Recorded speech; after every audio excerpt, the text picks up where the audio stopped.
But you know what? Anybody can hit 98. As former players, there's an expectation. Trevor Bauer, I'm a big fan of him and his Big fan emotions. for him. I like Joe Kelly. This is a must-win year for the Dodgers. And Mookie Betts and Clayton Kershaw, their salary is like $28 million. This is the Up Class Sports Podcast. What's going on, guys? This is Clayton with Upper Class Sports, here with Mr. Nick Klungersetter. What's up, guys? Welcome back. Thanks for tuning in. So yesterday was the World Series Game 6. Dude, let's just jump into it, man. Wow, thoughts, feelings. What do you think? I mean, personally, I feel like we were right. We called Dodgers in 6. Yep, So, we did. Yeah, we did. So we were right on that. How it happened, we'll get into that. I mean, it was a tough game, but I think the thing everybody's talking about, but we were talking about during the game, texting back and forth, is pulling Snell.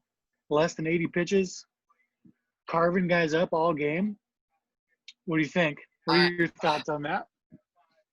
So as a former player, man, like I was a pitcher, so we were both pitchers.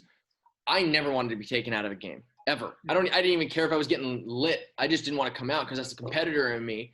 Let alone pitching and going into the sixth. He's got less than 75 pitches. I think he has 73 pitches when he's pulled. The next 3 guys coming up 0 for 6 with 6 strikeouts. Yep. Dude's cruising, man. He struck out 50% of the batters he faced. Like, the competitor you don't even got to be a competitor to know that dude's cruising and he wants the ball. But the competitor in you, like he said, he goes, look, I just want the ball. Yeah. He's like, I trust my stuff. He trusts his stuff. I mean, and who wouldn't, man? 50% of the batters he faced struck him out. Dude was cruising, man. He gave up 2 singles and one of them, he hung a slider. So what? Is what it is. Yeah. But I mean, knowing what we know about like Mookie Betts and stuff, how he is versus lefties and righties and stuff versus the lefty, that's the play to stay with. And then they go to the righty after he had no success against Snell all day, didn't even have a clue at the plate. So I don't know. To me, I mean, the competitor in me, that's a bad move in my opinion. Yeah, I totally agree. And even I tried to look at it from the Rays perspective of being the analytical team. Yeah. That's what got them there. But looking at the analytics of it, like you said, Mookie Betts struggled against lefties all year. He hit right-handed fastballs better than most people in the league. Yeah. And so he's struggling already against Snell. He thrives off of right-handed fastballs. So you pull the lefty that he's struggling against to put in a righty that throws like 65% fastballs. And on top of that, you put the righty that struggled all postseason. Nick Anderson was really good the last 2 regular seasons. That's what Cash said. He's been the best reliever the last 2 postseasons, or regular seasons. But now it's the postseason, and he's struggled. I think his last 6 appearances, he gave up at least 1 run every time. Yeah, no, absolutely. So it's like, I get it. If you want to pull Snell for whatever, he doesn't believe in the third time people line up. Cash is a believer in that. If you want to pull Snell, you got to put one of your better relievers in. You can't go to Anderson right now. He's struggling. He's in a funk. Infielders, hitters get funks. Relievers get funks. I was a reliever. I had a few times where I'd go a week where I couldn't throw a strike. I couldn't get a guy out. So you take a week off, figure things out, go back in, you're effective. I get it. It's the postseason. You don't have a week to take off. But you have other guys in that bullpen that could have been more effective, and people would have agreed with that choice a lot more if you went with them instead of Anderson. But you know what? Like to me, I mean, who out of starters and relievers, who are the guys who they pay the most money? You pay starters way more money, I think, because you have more faith and trust in them. And I'm sorry, Blake Snell, after 6 innings, 73 pitches, I mean, in his game where that game, it was his beating heart, man. Like, let the guy roll. And I think Big Papi said it. He's like, it was basically like his game to lose. Like, that was his. Let him fail. Let him be the reason, something happened. I mean, my gosh, you put him in there, he gives up 1 run. So then take him out. Understandable. But the guy's giving up no runs, gave up 1 single, and then gives up another one. He gets pulled. Like, to me, I mean, that's one that I don't know how he could even argue back when the reporters were talking to him, and not necessarily him arguing, but like him even thinking that he has a rebuttal to that. Because I don't care what analytics say, man. I mean, you got to go feeling the emotion of the game. Yeah, you got to go off of the eye test. Yeah. You're watching your Cy Young one or your ace. He's dicing guys up. You got to leave him in. You got to let him fail. Giving up a single is not failing. If he gives up the double, maybe you think about it. But to just we give him a single, get him out. It's a little too hasty for my liking. Yeah, I don't know, man. But on that, moving away from that, because we could talk about that all night. The Rays only put up one run, and it was a solo home run. They lived and died by the solo home run all postseason. We talked about it last episode. Yep. 70% of their runs were home runs, and in win or go home, they scored one run. It was a solo home run by their biggest hitter. Yep. So yeah. Without the production, how do you expect to win when you don't put runs on the board? I mean, one run against a team like the Dodgers and their lineup. I mean, how do you expect to win? I mean, keep Snell in the game, maybe. I don't know. I don't know. Other than that, how do you expect to win a game 1-0 against a team like the Dodgers? You got to be able to put up more runs, and they got to, like we talked about, they've got to do things more than just trying to hit the ball over the fence. I mean, that's not gonna win you a must-win game in the World Series. I mean, we did see it in Game 5 a little bit. Is they started doing some of the small things. Yeah. They started putting pressure on, and they won. Yeah. They put pressure, and big errors at the end of the game cost the Dodgers, but the Rays are putting pressure on by doing the little pressure things. on guys. Yeah. Yep. It's from putting pressure on guys instead of popping up to the infield. Yep. And so, man, it would have been fun to watch if the Rays could have scored some more runs, but congrats to the Dodgers, man. They did what they had to do. Yeah, and you know what? I think, it was crazy. Like everybody talking about Gonsolin and stuff like that, and why did Dave Roberts make that decision? I think this whole World Series, everybody was kind of waiting for Dave Roberts to make the mistake. Mm-hmm. You know, who is Dave Roberts going to pull? Who is he going to put in at the wrong time? You know, whatever. Waiting for him to make the mistake. And Kevin Cash was the one who made the mistake. I know people are drawing allusions to Roberts doing sort of the same thing when they lost the World Series. And it's just, I mean, hindsight's 20/20 is what everyone's going to say. But still. Do you think that if the Dodgers would have lost, now this is all hypothetical, but do you think that if the Dodgers would have lost, Buehler goes Game 7 and they lose tonight, Game 7, is that the bad move by Dave Roberts? Do you think it would be looked at that way, like that was Dave Roberts' fault? He should have pitched Buehler 6, rode the momentum, put him away in Game 6?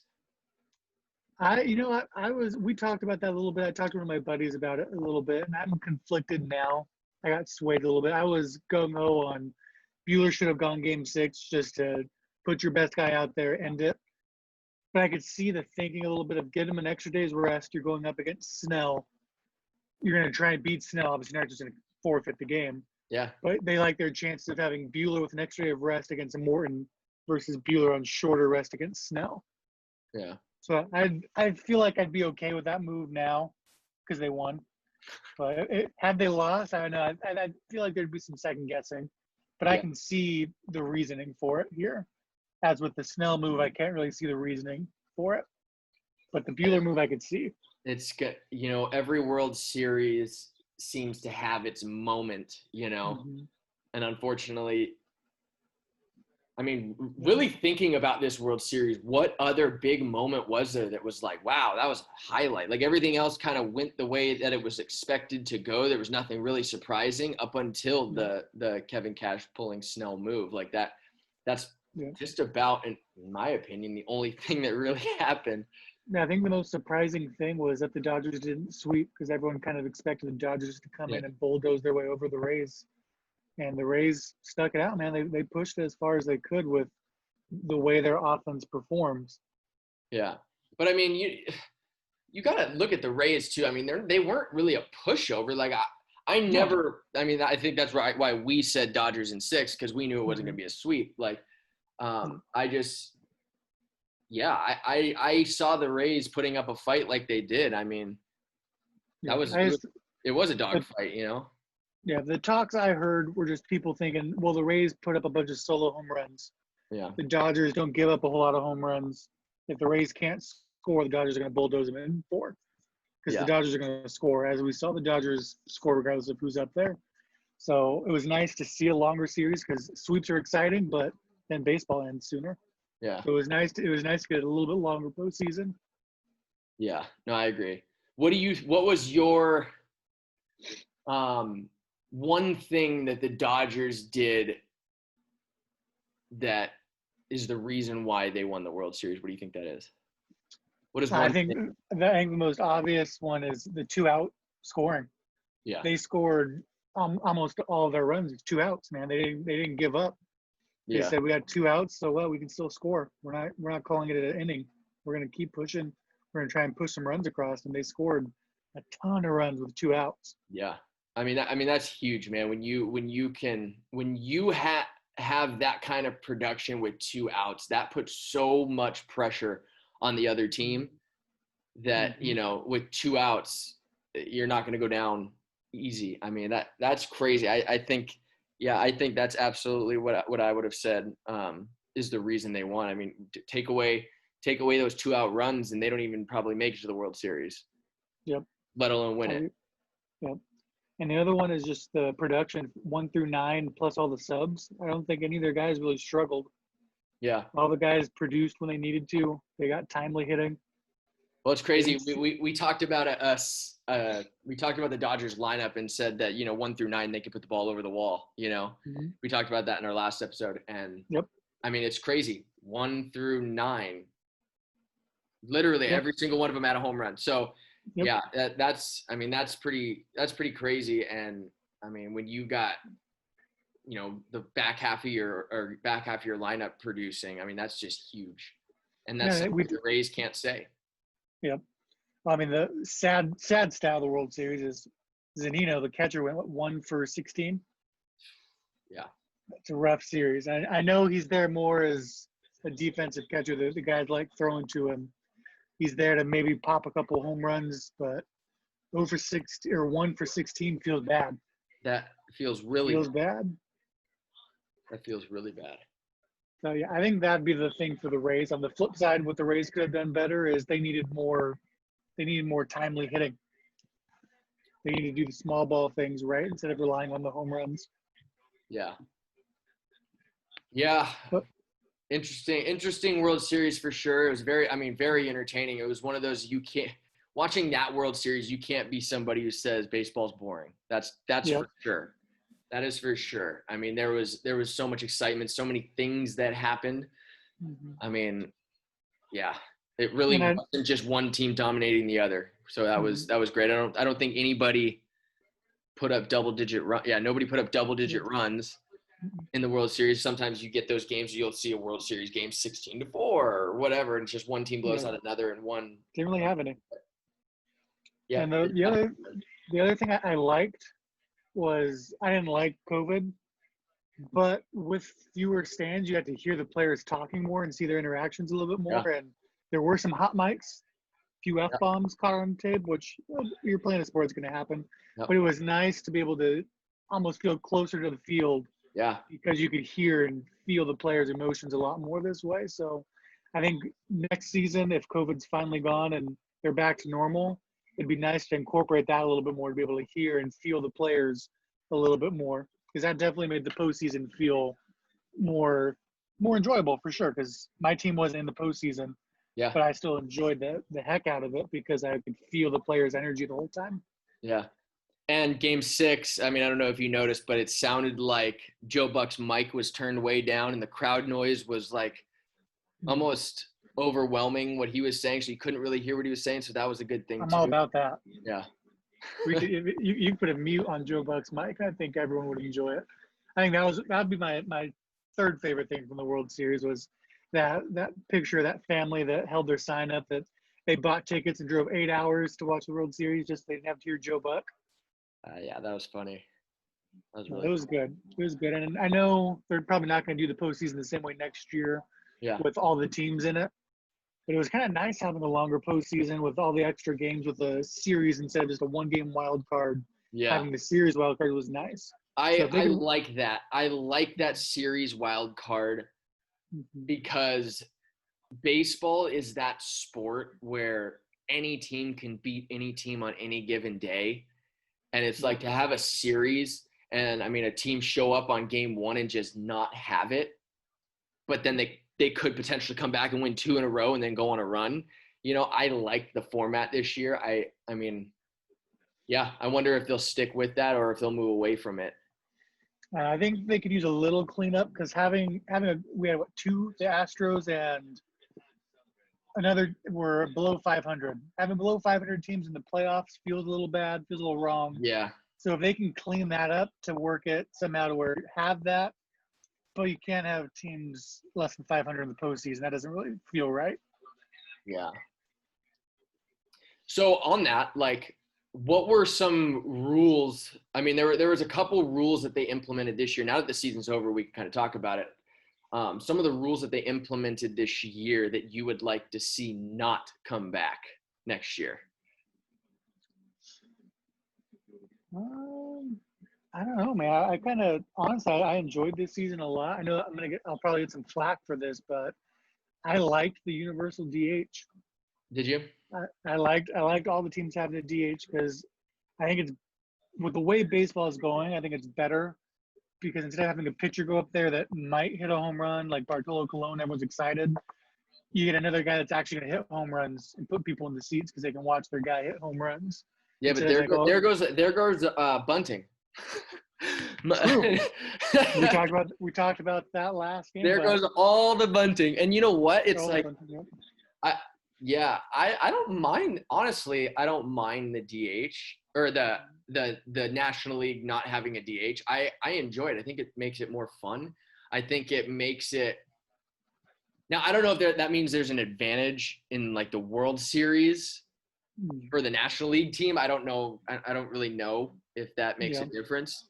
Because even the National League pitchers, I mean, you're looking at one and I don't know how they can actually swing it, but probably a couple. Yeah, but Mad Bum and DeGrom. But yeah, so that's one rule. I think the 3-batter rule, that's something that I wanted to talk about, like the 3-batter minimum.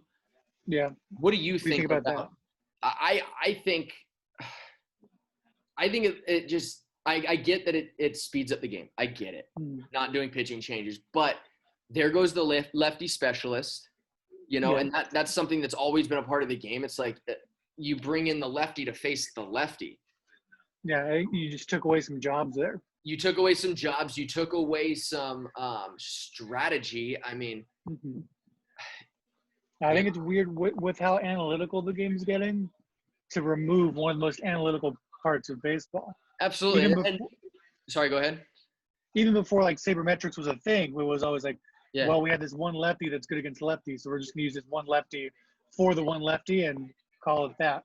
But now we have sabermetrics. They're like, we got to get rid of the lefty on lefty thing. Yeah.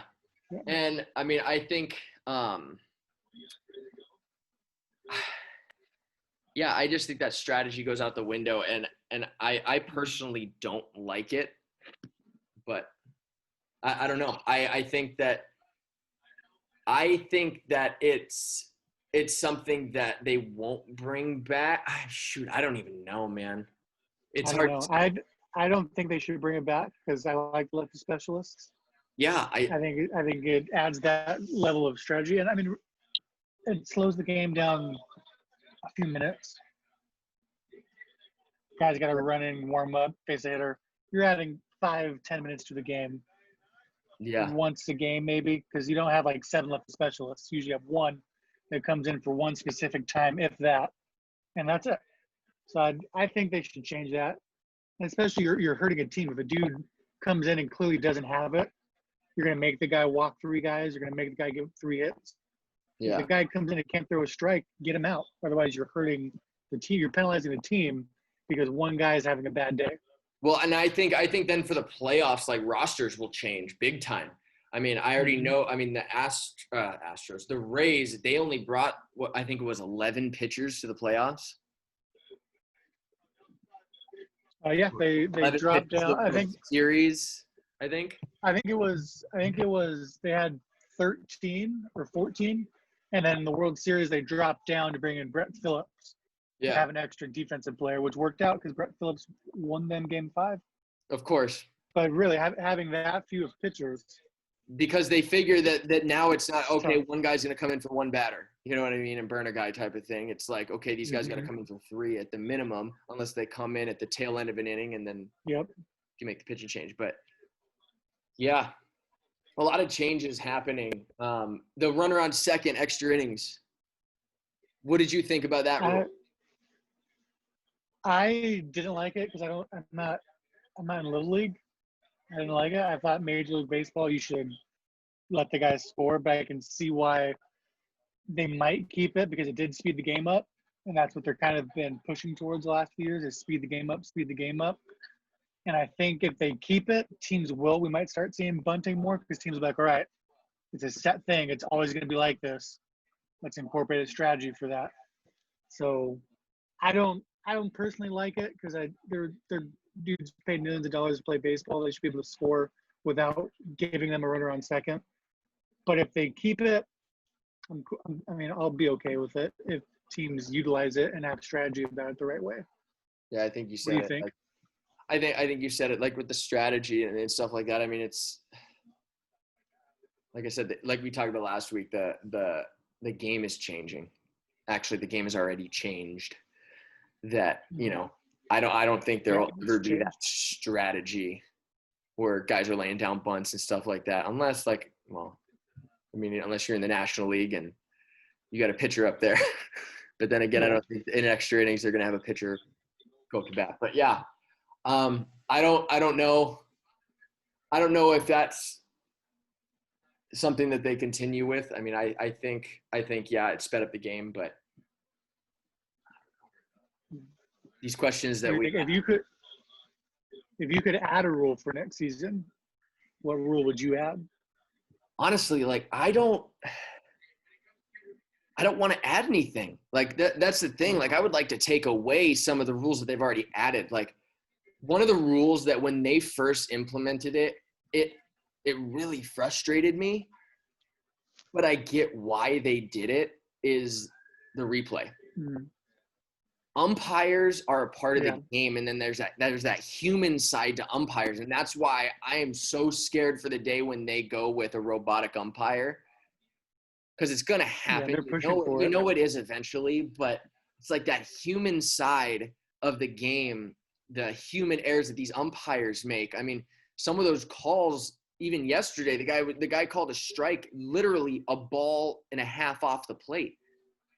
You know, I mean, that could help, that could hurt, but that's a part of the game. You know what I mean? And so I know for the pitcher, I think his name was Galarraga for the Detroit Tigers, like when he threw his perfect game. For the Tigers.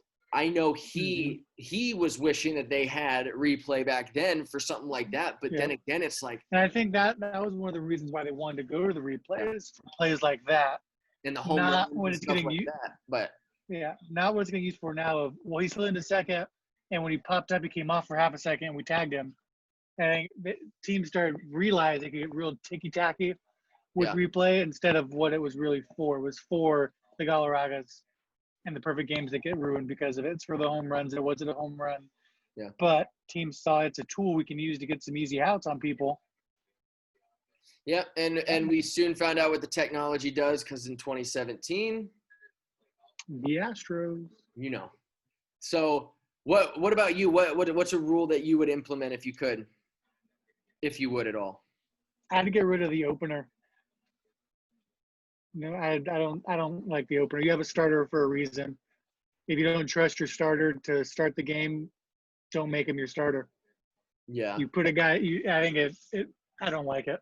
How would you enforce that rule if you got a guy who you're gonna throw in there and he gets lit up the first inning? Well, that's the thing. You have a guy go in, he has a bad day, and you pull him out. It happens. Guys get in trouble in the first inning you think sometimes. that Or they should whatever. have designated like this guy's a starter, this guy's a reliever, and then that you can't change it type of deal? Like No, that would be a way I, to be able to enforce it. Like, okay, this guy's your mm, starter. If he's yeah. cruising or whatever, like you can't pull you can't pull him or a reliever or whatever. Like, It's weird. You'd have to put some work into the wording of it because loopholes and yeah, restrictions would be on there that would make it hard to do. But just the idea when guys like, well, we're going with the opener today.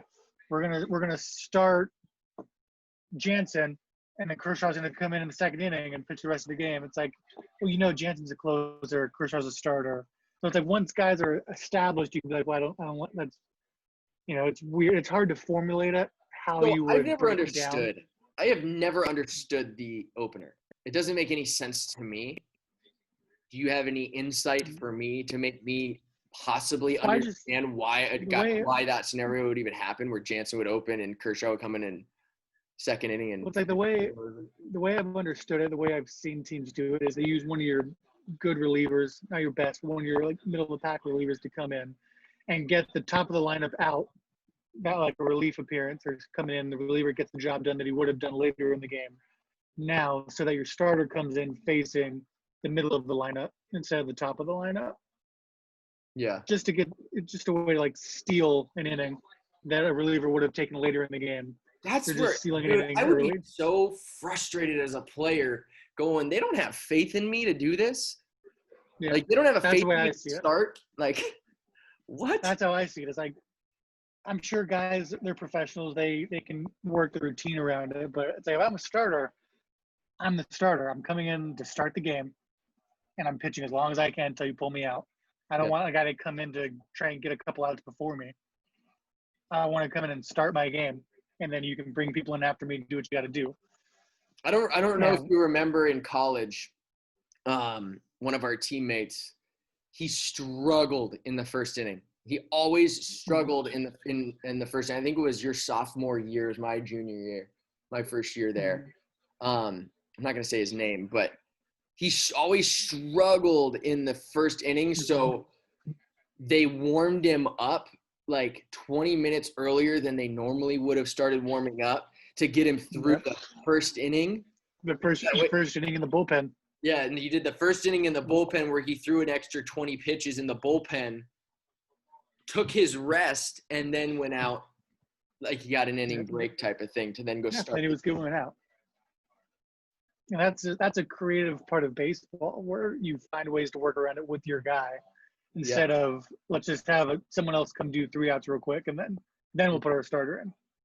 I just don't like it, and especially as a team, you get into a rhythm quick off the starting pitcher. Yeah, You get a feel for the strike zone. You get a feel for how things are going. You're gonna start the game in the second inning, pretty much, because you're just having a reliever come in to start the game.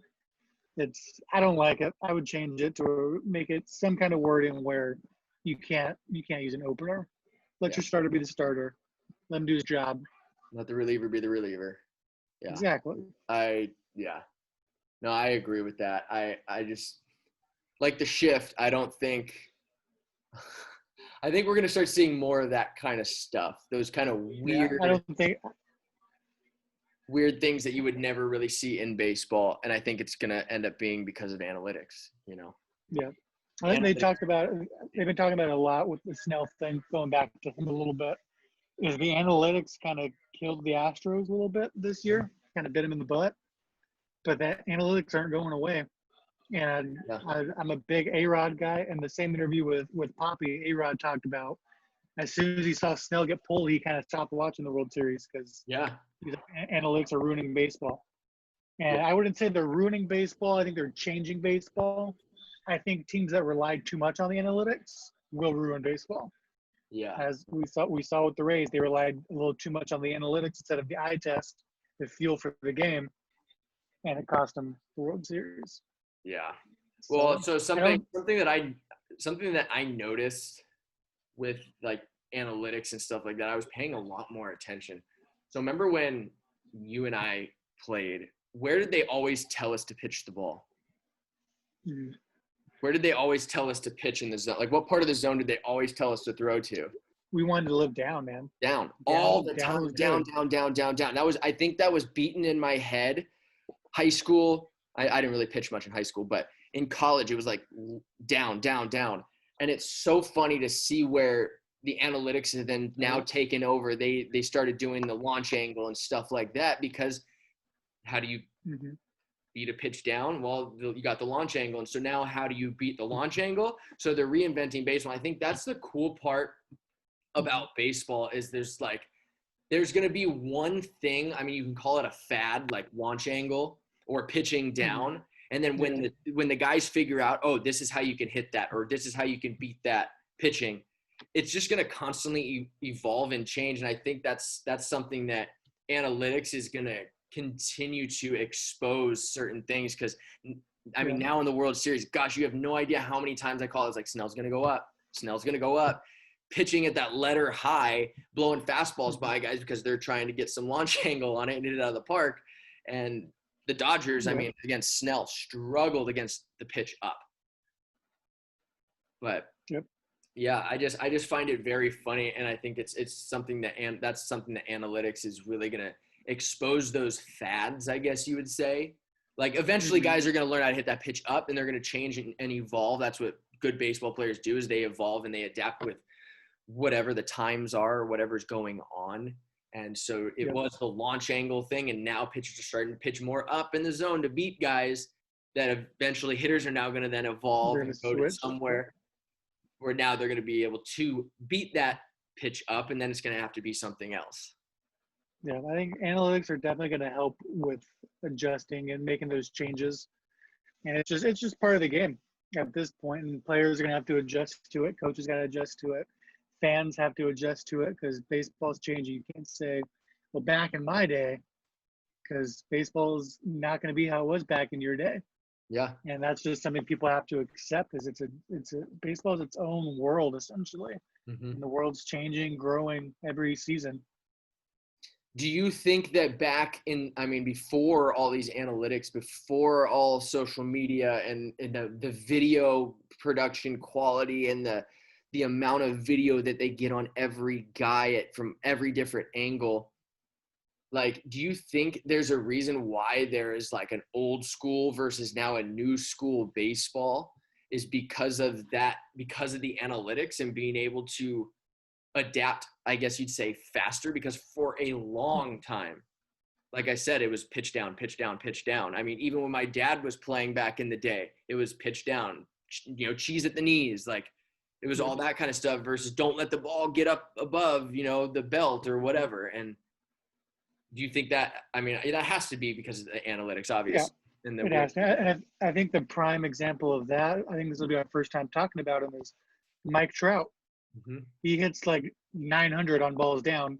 Yeah. But you throw a fastball up around the letters, and he's a major league average. Yeah. So he's a prime example of someone that he's studied and adapted really quick and realized pitchers like throwing down, especially down and away. He's one of the few guys I've seen that does damage with pitches low and away. So he's learned and used the analytics to his advantage there. But I definitely think the analytics helped change things. Like back before all of this, a big thing was guys pitched inside. Yeah. Analytics happened, guys started adjusting, and now hitters crave balls inside because they can get the bat through quick, hit some dingers. And now it's, well, throw it away, keep it away from in. And guys are scared to hit guys. But that was before analytics. It was throw it low, throw it in. Don't let them get their arms extended. Now it's throw it low and away because guys can't do much because they want to pull everything. And I think that's some of the analytics guys realized you can just turn and burn on that pitch inside.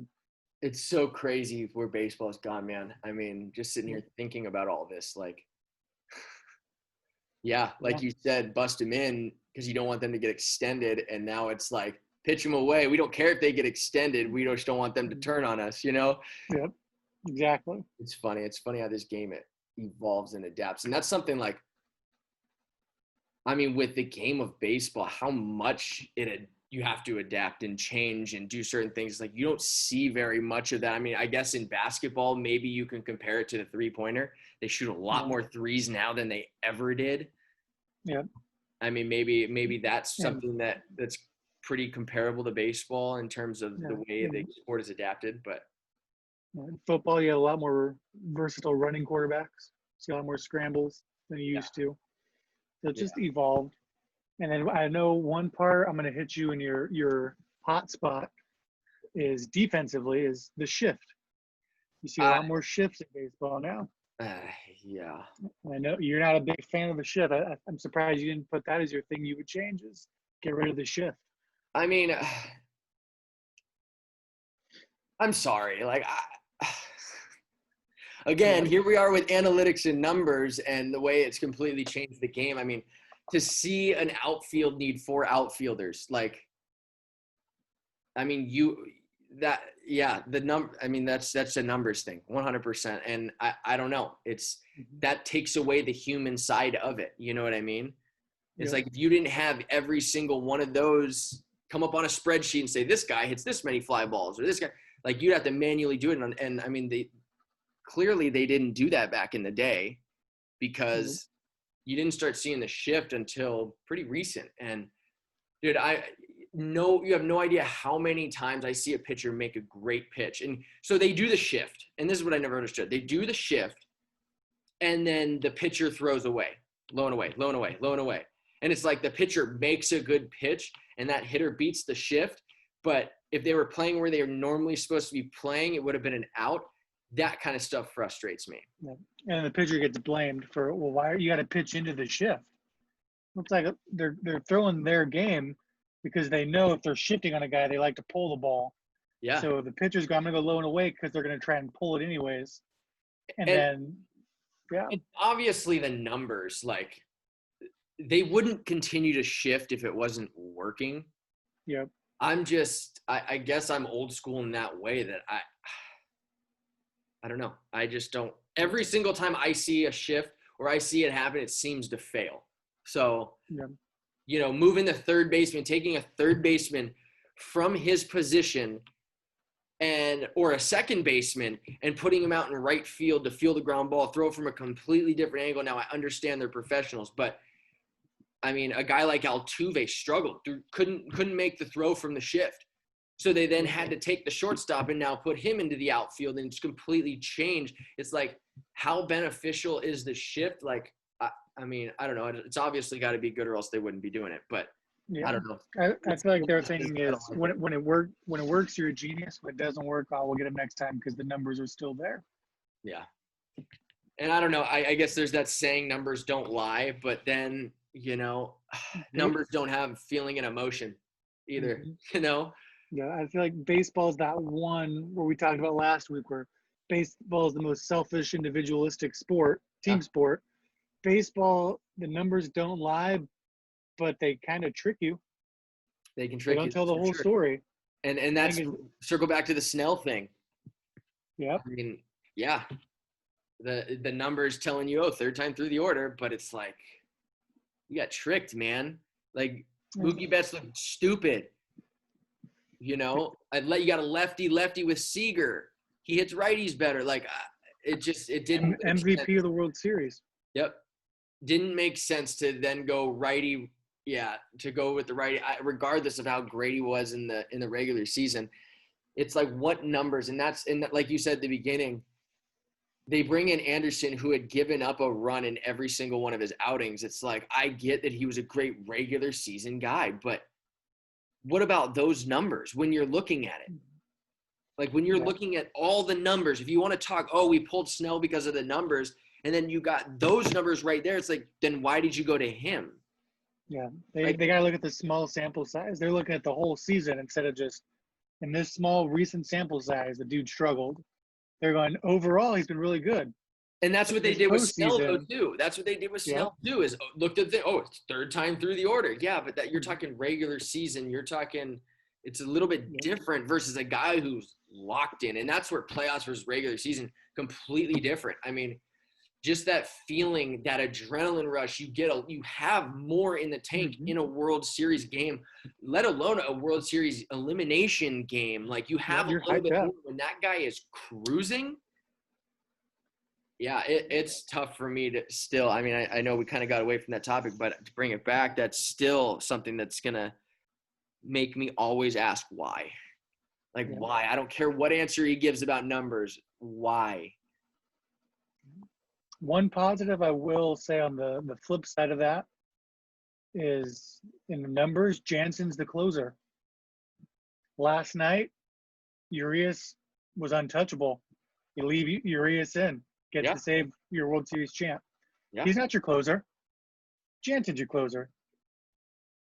But you stick with the hot hand because the hot hand's carving guys up. 100% you stick with a hot hand. I mean, and that's the thing, like looking at the small sample size, Jansen struggled this playoffs.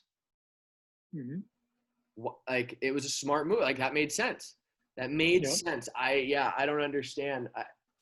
I guess it's something we'll never understand yet. And we're not in, Kevin Cash's shoes. We don't have that kind of pressure in our jobs, but nope. We have the luxury of doing it from home on a podcast. Yeah. He's doing it on the world stage. Analyze from the couch and be frustrated and ask the questions and, but who knows? But I still think that if I was the coach, I strongly believe that I would have kept Snell in. I feel like if I was the coach, I would have at least gone and had a conversation with him. Give him a chance. This freaking case, man. Yeah. How many pitchers and this is a question I wanted to ask you. Like, who do you think is the best at like pleading their case and being kept in the game when the manager goes out? Like who would you think? Right now, I think it's probably. I think it's Mad Bum. He just kind of tells the guy, "No, go away. I'm doing my thing." Yeah. There's two guys I think of. I think Scherzer and Scherzer. I think Kershaw with Roberts, the relationship that they have, I think that he'd be able to sway Roberts. If the roles were reversed and it was Kershaw dominating and then, getting ready to be pulled, like I think Kershaw, if he really wanted to, he could sway Roberts. And 100%. I think Roberts would trust him enough and go, okay, yeah. 100%. I think those would be my three guys. Like you said, Kershaw, Scherzer, and Bumgarner. Yeah. I think are the best at convincing their guys to leave them in. And their body of work shows it. And with that, Snell's body of work at least gives him the authority to like have that conversation. To have the conversation. You're talking about a Cy Young. Let him have the conversation. He's your guy. He's a Cy Young Award winner. He's got you to the Game 6 of the postseason of the World Series. At least have a chat. At least pretend to listen. Don't make the call before you even talk to the guy. Yeah, I don't think any words were exchanged. I think it was a, hey, good job. Put out his hand. Obviously, you can't read lips because he's wearing a mask. But, I mean, I didn't see Snell say anything except for when he was on his way out. Yeah. No, I think Snell handled it like a true professional. I think he handled it like a champ. I think he showed good team guy there for the most part. Yeah, he's frustrated and mad, but I don't think he really badmouthed anybody. He didn't cause a scene. Yeah. He tried to stick in it for his team, and that I commend that guy because that hurt. He was real angry. That would have been composed himself. That would have been a long shower. I could tell you that. Yeah. That would have been a long shower because it's funny. I was waiting a while. I was like, okay, at what point are they gonna, show the interviews with the coach, with Snell, with people? And I'm just like, wait. I was like, you know what? I'll catch it tomorrow because I'm not gonna stay up and waste my time listening to these baseball analysts say the same stuff that we're all saying because we're just all so frustrated. Yeah. Yeah, I think Snell handled it the best way he could have. I was talking about trusting himself, trusting his stuff, and it's just unfortunate that it happened. But great for the Dodgers. Yep, great for the Dodgers. The Dodgers loved it. 32-year streak. Did you see all the craziness happening in LA? No, I tried not to watch it. I wanted to be happy the Dodgers won and not focus on any kind of. Well, they were happy. They were happy. That's for sure. I mean, I was in LA, but I was not anywhere near where the craziness was happening. But fireworks going off in the middle of the roads, donuts happening in the middle of the streets. There were people all over.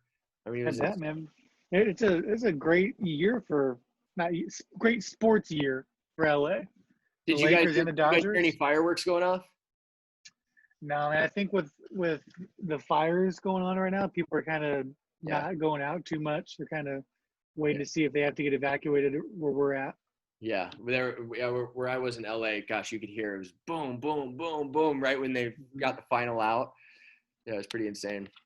Oh yeah, my girlfriend was stoked. She's been a Dodger fan her whole life, and she was running Yeah. around, jumping up and down. She was stoked. Yeah, my wife's been a Dodger fan her whole life. Unfortunately, I'm not a Dodgers fan. I mean, I like a lot of the players on the Dodgers. Yep. I've met Dave Roberts personally. We've chatted and I got to work with his kids. His kids, came to one of the batting cages I was working at a long time ago, and so I got to, do some pitching stuff with them, and they were like 7 and 9 or something like that. And so it's pretty cool. But yeah, I like Dave. I think he's a phenomenal coach. I'm super stoked for him. I'm super stoked for Kershaw, man. I will always be a fan of that dude, no matter where he plays. I think he'll be in LA for the rest of his career. But yeah, I think he's going to be a Dodger until he retires. I think, a guy like Kershaw, how do you not like a guy like him? Mm-hmm. How can you not root for a guy like him? Yeah, I think he's great for baseball. He's definitely great for baseball. Absolutely. He's done a good job of wearing that and being a role model for so many players, young kids, college guys. He just does things the right way, and like you said, you can't not root for him. Yeah, absolutely. Well, that was Game 6. Gosh, my head hurts. Yeah. Would have been fun to see a Game 7, but I would have loved to have been watching a Game 7 right now. Yeah, I love watching Buehler throw, so it would have been nice to see him pitch. But Dodgers in 6, man, we called it. 6. We called it. Fantastic. Yeah, that's the Upper Class Sports Podcast. Ladies and gentlemen, don't forget to follow, like, subscribe, comment, let us know what you enjoyed. Follow us on our social medias. They're going to be somewhere on the screen. Don't forget to follow us. And we hope you guys enjoy. This was episode 2 of the Upper Class Sports. Episode 2. Let us know what you thoughts, comments, what we can do better, what you guys want to hear about. I know after the last one, we got told to talk about the Angels. We will be talking about the Angels soon. Yep, we will be talking about the Angels soon. Gosh, I can't wait to just be able to do this stuff in person, not to even have to think about Zoom. If I have to jump on another Zoom call, I'm going to lose it. But 100%. Hey, we do what we got to do. Do what we got to do, man. To give the people what they want. Give the people what they want. That's what we're here for. Right on. See you guys. See you guys.